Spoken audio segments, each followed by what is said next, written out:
اعوذ باللہ من الشیطان الرجیم بسم اللہ الرحمن الرحیم رب اشرح لی صدری ویسر لی امری واحلل عقدۃ من لسانی یفقهوا قولی صلاۃ و سلام علیک یا رسول اللہ وعلی آلہ وصحبہ یا حبیب اللہ صلاۃ و سلام علیک یا رحمۃ للعالمین وعلی آلہ وصحبہ یا سیدی یا شفیع المذنبین۔ بچپن میں ہم ایک جملہ سنا کرتے تھے اور آپ لوگوں نے ہزار دفعہ سنا ہوگا کہ عمومی طور پر جو ائمہ مساجد ہیں، جو خطباء ہیں اور علماء ہیں، وہ یہ کہتے ہیں کہ ہمیں مسجد سے 8 یا 10 ہزار روپے ملتا ہے اور ہمیں احتجاج کرنے کی ضرورت نہیں پڑتی، ہمارا گزارا چل جاتا ہے، ان پیسوں کے اندر اللہ تعالیٰ بہت برکت دیتا ہے، جبکہ لوگ لاکھوں روپے اس مقام کے اوپر پورے نہیں کر سکتے۔ یعنی ہماری بھی ایک فیملی ہے، دوسرے شخص کی بھی ایک فیملی ہے، ہم پورا مہینہ 8-10 ہزار میں گزارا کر لیتے ہیں، دوسرا جو شخص ہے اس کی 50 ہزار انکم ہے یا لاکھ روپے انکم ہے، تو پھر بھی اس کا گزارا مشکل سے چلتا ہے، اور اس لیے ان لوگوں کو احتجاج کرنے کی ضرورت پڑتی ہے کہ ہماری تنخواہ بڑھائیں، حکومت سے وہ مطالبہ کرتے ہیں، لیکن ہمیں کبھی احتجاج کرنے کی ضرورت نہیں پڑی۔ سب سے پہلی بات میں آپ کو یہ بتا دوں کہ میں اس جملے کو، اس نظریے کو ٹوٹلی کنڈیم کرتا ہوں۔ یہ جملہ کسی بھی طریقے سے، کسی بھی طرح یہ درست نہیں ہے۔ سب سے پہلی بات آپ لوگ یہ یاد رکھیں کہ علماء کی جو تنخواہ ہے، یعنی دینی امور کے اوپر اجرت لینے کا جو معاملہ ہے، یہ مختلف ہی ہے۔ جو متقدمین علماء کرام ہیں، انہوں نے دینی امور کے اوپر اجرت کو مطلقاً حرام قرار دیا ہے، وہ ناجائز قرار دیتے ہیں۔ دینی امور کے اوپر اجرت لینا وہ درست نہیں سمجھتے۔ مطہرین جو علماء ہیں، انہوں نے اجازت دی ہے تاکہ دین ضائع نہ ہو، دینی علوم ضائع نہ ہو، اور وہ بھی میں سمجھتا ہوں کہ احتیاط یہ کرنی چاہیے کہ ان کو دینی امور کی اجرت نہیں کہنا چاہیے، بلکہ انہیں ٹائم کی اجرت کہنی چاہیے۔ مثال کے طور پر دیکھیں، میں یہاں پر موجود ہوں، یہ مسجد ہے، یہ اللہ تعالیٰ کا گھر ہے، مغرب کی نماز میں نے یہاں پر پڑھی ہے، میں نے پڑھائی ہے۔ اب یہ تو چلو ہماری اپنی جگہ ہے، الحمدللہ تعالیٰ اپنی مسجد ہے، کوئی لینا دینا نہیں ہے، اللہ تعالیٰ کی رضا کے لیے کرتے ہیں۔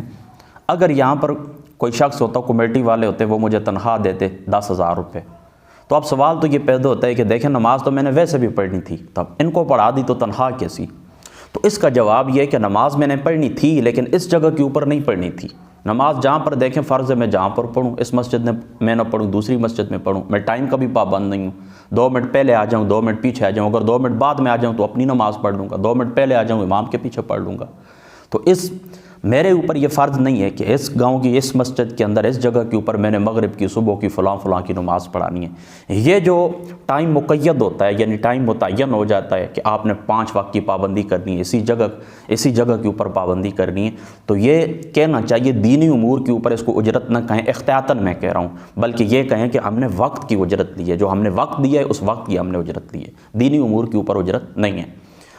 تو ابتدائی یہ بات یاد رکھ لیں خصوصی طور پر کہ متقدمین علماء کے نزدیک اجرت درست نہیں تھی، مطہرین نے اجازت دی ہے۔ ایک بات ہو گئی، اب آتے ہیں آپ کی بات کی طرف۔ اس جملے سے مجھے تکبر کی بو آتی ہے۔ تکبر کی بو اس لیے آتی ہے کہ ہم لوگ یہ سمجھتے ہیں کہ ہم لوگ یہاں پر جو اللہ تعالیٰ کے گھر کے اندر نماز پڑھاتے ہیں، بچوں کو سبق پڑھاتے ہیں، یہ دین کا کام ہے، اور جو لوگ کاروبار کرتے ہیں وہ دین کا کام نہیں ہے، وہ دنیا دار ہیں۔ حالانکہ یہ بات بالکل غلط ہے۔ اسلام دین اور دنیا کی تفریق نہیں کرتا۔ جس طرح مسجد کے اندر نماز پڑھنا اور پڑھانا یہ دین ہے، بالکل اسی طرح کاروبار کرنا بھی دین ہے۔ یاد رکھیں، دین کا اطلاق عمل اور عقیدے دونوں کے اوپر ہوتا ہے۔ عمل کو بھی دین کہا جاتا ہے، ایک مسلمان شرعی دائرے کے اندر رہ کر جو عمل کرتا ہے اس کو بھی دین کہتے ہیں۔ تو یہ بالکل نہیں ہے کہ جو بندے مسجد کے اندر ہیں، نماز پڑھاتے ہیں یا بچے پڑھاتے ہیں، تو وہ لوگ دین کا کام کرتے ہیں، اور جو لوگ بازار کے اندر حلال کی تجارت کرتے ہیں، بیوی بچوں کا رزق کماتے ہیں، وہ کوئی حرام کام کرتے ہیں، نہیں، نعوذ باللہ من ذالک، دونوں دین کے اوپر چلتے ہیں۔ ہاں، دنیا دار کا لیبل اس وقت لگے گا، غدار اس وقت ہم کہیں گے جب اپنی فیلڈ کے ساتھ آپ مخلص نہ ہوں۔ میری جہاں پر جو ڈیوٹی ہے، اس ڈیوٹی کے اندر میں کمی کروں تو پھر میں غدار ہوں۔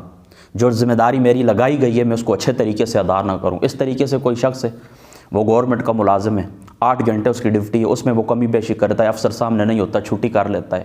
اسی طریقے سے کوئی سامنے نہیں ہوتا، اچھے طریقے سے کام نہیں کرتا، اوپر راؤنڈ کے اوپر افسر آ جاتے ہیں تو بڑے اچھے طریقے سے کام کرتا ہے۔ اسی طریقے سے کاروبار تجارت حلال ہے، حضور علیہ الصلوۃ نے فرمایا 9 سے اللہ تعالیٰ نے رزق تجارت کے اندر رکھا ہے۔ اب ایک شخص کاروبار کرتا ہے، تجارت کرتا ہے بازار کے اندر، تو اگر وہ حرام حلال کا خیال رکھتا ہے تو وہ بھی عبادت کے اندر ہے۔ تو یہ جملہ اس لیے بولا جاتا ہے، میں سمجھتا ہوں کہ اپنے آپ کو ہم افضل سمجھتے ہیں کہ ہم اعلیٰ ڈیوٹی کے اوپر ہیں اور وہ دنیا دار ہے، ایسی بات بالکل بھی نہیں ہے۔ یہ بات بھی آپ کو سمجھ آئے گا، خوب سمجھ لیں، وہ بھی بازار کے اندر بیٹھ کر کاروبار کرنے والا، وہ بھی دین کا کام کرنے والا ہے، وہ بھی دینی راہ کے اوپر چلتا ہے، اس کے عمل کے اوپر بھی دین کا اطلاق ہوگا، اس جگہ کے اوپر بھی دین کا اطلاق ہوگا۔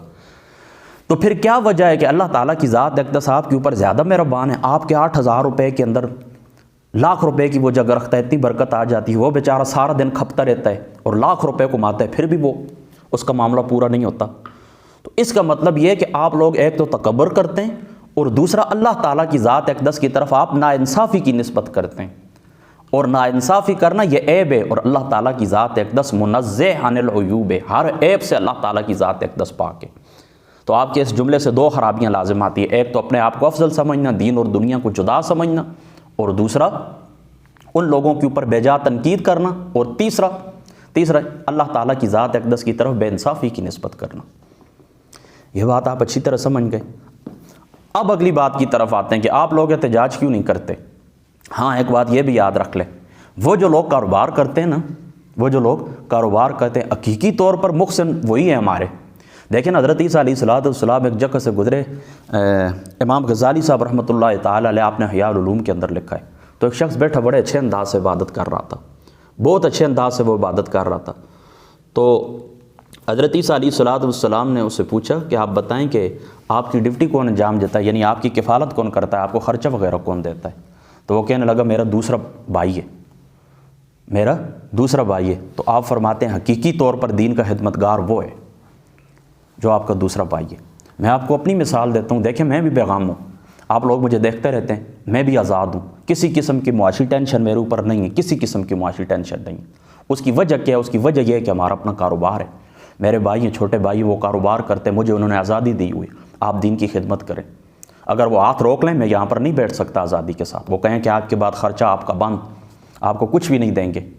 دیکھیں میری شادی انہوں نے کروائی ہے، اسی طریقے سے گھر کے سارے معاملات ہر طرح سے میں بیغام ہوں، کسی قسم کی مالی ٹینشن میرے اوپر نہیں ہے، خرچہ مجھے ملتا ہے، کھانا مجھے ملتا ہے، کپڑے مجھے ملتے ہیں، تو میں اللہ تعالیٰ کے فضل سے، اس کے کرم سے آزادی کے ساتھ کام کرتا ہوں۔ تو وہ لوگ میرے محسن ہیں۔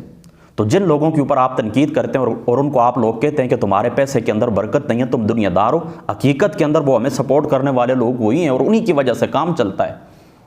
دیکھا نا، یہ مسجد بنی ہوئی ہے، کس طرح بنی ہے؟ یہاں پر تجارت کرنے والے لوگ، انہوں نے چندہ دیا ہے۔ رفائی ادارے آپ کو بڑے بڑے نظر آتے ہیں، یہ ہمارے جو بہن بھائی باہر ملکوں کے اندر ہوتے ہیں وہ سپورٹ کرتے ہیں، یہ بڑے بڑے رفائی ادارے آپ کو نظر آتے ہیں۔